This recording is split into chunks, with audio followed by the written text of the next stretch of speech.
The 1960s.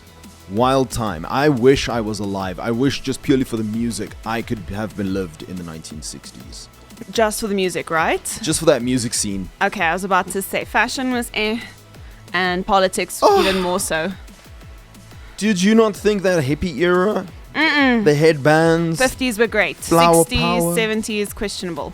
The music scene was great. I loved it, but very, very naughty. People took drugs. Oh no, the naughty juice. So one of the favorite ones amongst the musicians, especially like if you think Woodstock, I mean LSD, that Right. kind of stuff. Just people seeing colors and shooting stars and whatnot. So word around the campfire is during the 60s, synthesizers. So synthesizer is pretty much kind of like a module. Sometimes they have little keys attached to them and then you can play them and it gives a nice little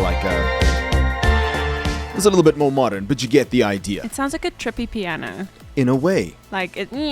Word around the campfire is back in the day what musicians would do to their synthesizers is they would coat them. I don't know if they would dissolve it first in some water and a paintbrush or wipe it or whatever. LSD.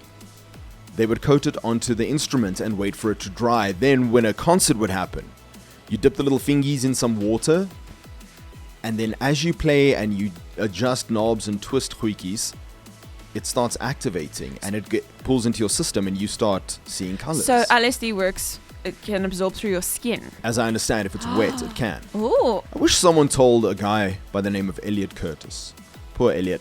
Eliot, he's a synthesizer technician. Okay. He was somewhere, he found a storage room, opened it up, full of old synthesizers, but he looked at them, a little bit caked, a little bit dirty and stuff, so he decides, you want to know what? I'm going to clean them, and ew!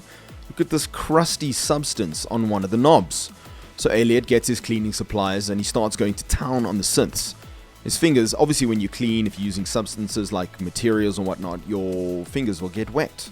100%. About 45 minutes after starting the cleaning, poor Eliot, he says he started feeling a tingling sensation in his fingers. And then it all went downhill from there.